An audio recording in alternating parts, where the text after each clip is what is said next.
Welcome everybody to the Week 5 pregame show. I'm Charlie Kilburn. My other host here is Jackson McGuffin. And Jackson, we got Jake Moore over here at the D-line, and we got Luke Beamer, offensive lineman. Two studs out on the football field. Jake, happy to have you guys today. Good to be here. Really good for you guys to be out here. Jackson, I'm going to let you get us kicked off here. So, coming off the loss last weekend, how's the team looking, just in general? I mean, we're still feeling great because we were in all four of those games. None of those games were blowouts. I mean, we were still in those games until the last second, until the clock ran out. But, I mean, we're still hopeful, ready to beat Father Ryan. Jake, from the defense side? Yeah, I think the morale hasn't changed, obviously. The fan base, their morale might be a little different than what's going on inside the locker room. But, I mean, this week I think we're even more prepared than we were last week. Like, every week we're going to keep getting better, win or lose. Like, we're going to keep fighting. That's going to be the story of our season. What do you guys have to comment about the student section? What are you guys looking for at Father Ryan? We need everyone to be there. Hopefully pack those visitor stands, no matter how small they are. They should be fully packed. That is an expectation. Okay. And we should have people sitting in the grass because there's so many people there. I mean, we need everyone to show up for this game. I mean, this is arguably the biggest game of our season. I mean, Father Ryan, we have a 20-something year streak, and we need to keep that going. We need people to show out. Yeah, we need the student section, like, packing the grass, packing the stands. I think there's even a fence there. We need to be sitting on the fence, standing on the fence, whatever it takes. And we got to match the energy. This Father Ryan student section, they were alive last year, even though we might have had a little blowout. Even though we blew them out. Blew them out, yeah. It's 45-0 before JV. All right. So, I know, at least for me, coming right off the CPA game, I heard right away, Father Ryan just blew out BA 49-21. You guys are screwed. Beamer, kind of what are you listening to, going into the... Oh, well, I mean, I watched the film, and Father Ryan's offense is not an offense that's capable of putting up 56 points against our defense. I mean, they played a lousy Brentwood Academy team at best. I mean, they think they're going to come in and they're going to score 50 points, and we're going to change that. Love that, Beams. Yeah, I think there's some truth to that, Jackson. I think, this Father Ryan team is not going to be ready for what this MBA defense holds. I couldn't agree more.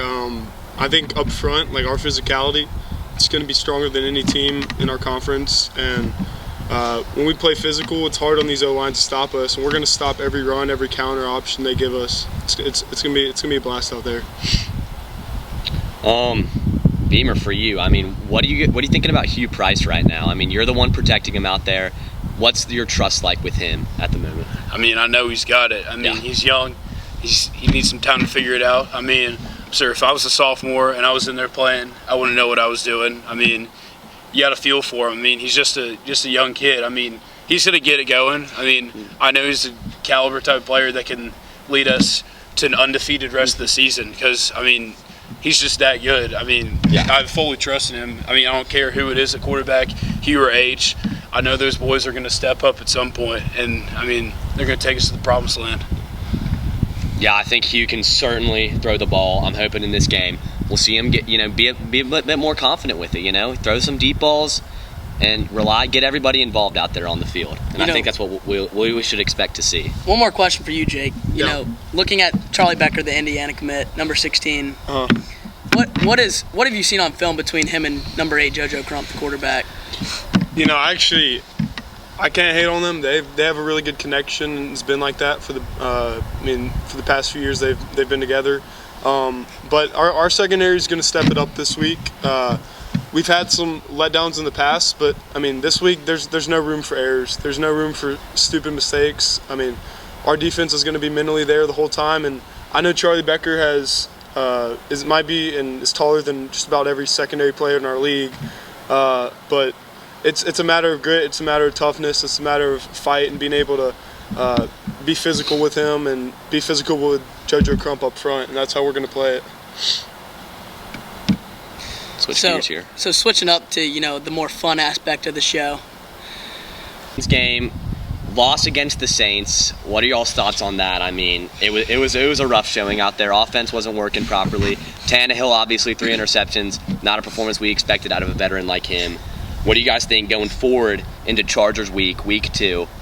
You know, I'd love to start this one off, Charlie. Okay. I think Tannehill's 3 picks should have been 5. Okay. I think he played terrible, and I want to see Malik in there running that rock. Yeah. And I think Derek has to get more than 15 carries to win a ball game. Okay. I would not like to see Malik in there, and he has had his chance. He still needs to prove himself. Will Levis, you could throw him in, but I feel like it shouldn't be Tannehill. Tannehill really needs to be in a position to earn his spot back, because as of right now, he's not deserved to be a starter throwing 3, possibly 5 picks in a game. I mean, I feel like the best move would be to sign Joshua Dobbs at this point. I feel like that brings some life back into the Titans and some life back into the fan base, because it's quite dead right now, because, I mean, everyone has their doubts about the Titans. Yep. I mean, had some people leave over the offseason, but, I mean, we just got to put it all together.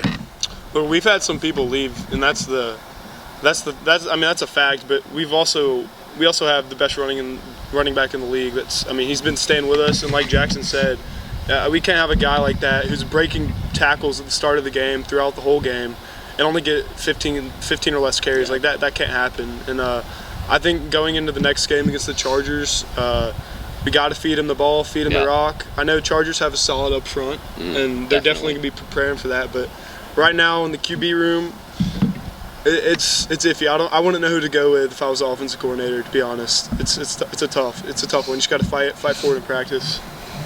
Yeah, I mean, Jackson and Beamer, I'm going to disagree with you guys there. I think Tannehill's still our guy, 100%. You know, even the greats throw interceptions. We all have bad games. I think that's a veteran out there, and I think he had 16 bad games last Tannehill is, in fact, a great. I want that to go down in the record books. But yeah, Tannehill's our guy. That veteran influence is certainly better than what hasn't been good since we paid him. Tannehill is certainly better than what Malik has to offer. All right, so you know the traditional question that we ask on the broadcast. You're stuck on a bus. You're about to go for 24 hours straight on this bus.